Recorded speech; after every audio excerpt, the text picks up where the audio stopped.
there, my name's Tamara Nozick and I'm a singing teacher and singer in New York City.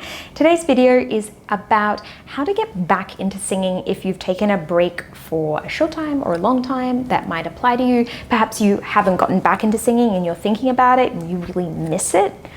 Personally, I have had a few times in my life where I have completely stopped singing and it's been really hard for me to get back into it. So hopefully these tips help you or make you feel a little bit more inspired to get back into singing. Number one is you should acknowledge and take the time to reflect upon why you stopped singing. This might be a challenge for you. It might feel painful, but it is really helpful. Perhaps you can write it down in a journal. Perhaps you can write some notes in your phone. But taking a really clear look into why you stopped singing could really help you as you move back into it. Number two is gain some inspiration. Perhaps there's videos that you really like watching or some specific styles of music that you really like listening to. Maybe spend a week or two listening to those and getting the juices flowing so you feel a little bit more inspired to sing and make music. Number three is consider a new approach or routine to what you were doing before. Perhaps you were singing and you were doing it every day for hours a day and it was just really exhausting. It really wore your voice out.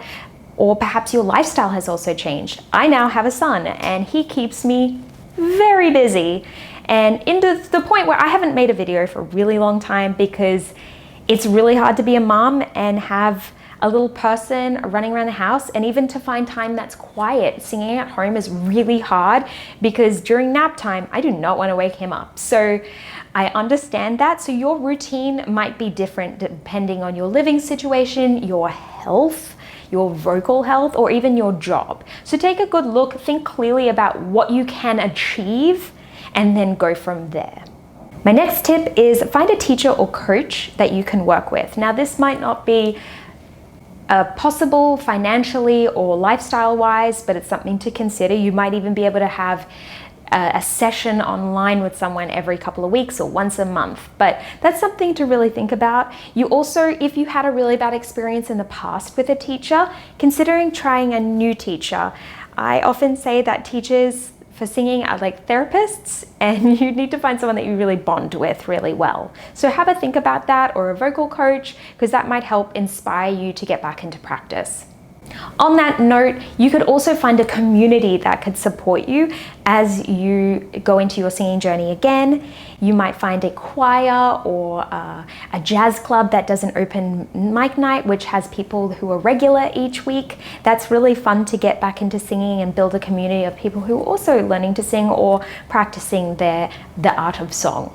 It's very helpful to list a couple of goals. Now, you could also go into the route of writing your dreams and then having your goals. Dreams and goals are different, my friends.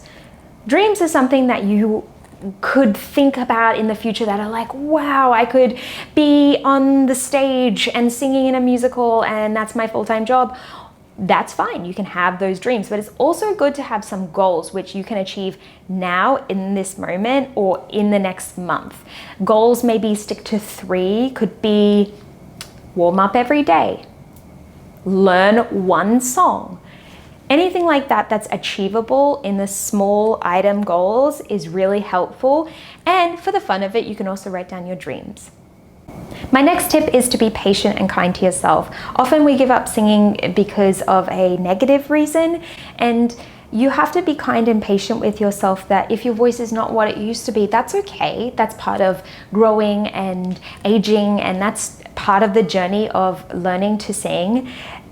It's okay to feel emotional during this time. So just give yourself grace and let yourself go through the process, and slowly is good too.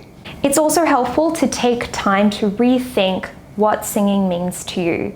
Perhaps you used to sing professionally and you used to do multiple shows a day, and all of a sudden you're in a different job and singing no longer pays your bread and butter. So singing will have a different meaning to you now, and taking time to think about what that means to you, what value does music have in your life as well.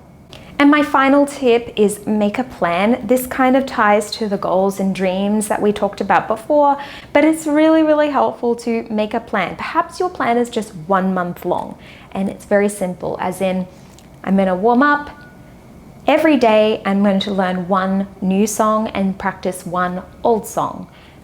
I'm not sure, it's up to you to think about something, but I urge you to make a plan, make a timeline for that plan.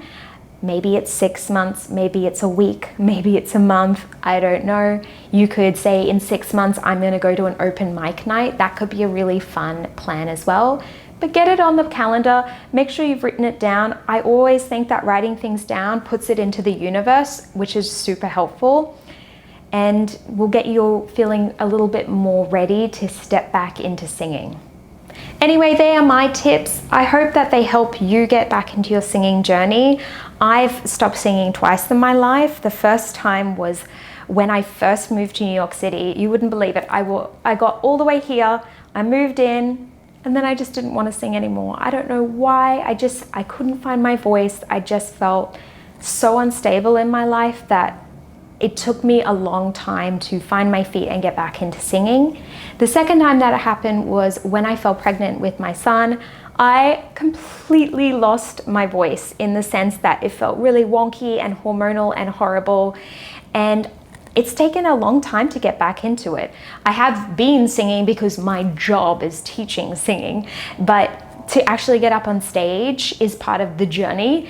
And it's okay that that happens because your voice will change with hormones, with age, with experiences, and that's okay. You've just got to give yourself grace and get back into it. So I wish you very much good luck on your journey, and until then, happy singing. Bye now. Are you passionate about singing? If the answer is yes, then be sure to subscribe to the Happy Singing channel, where I try to make singer stuff super simple.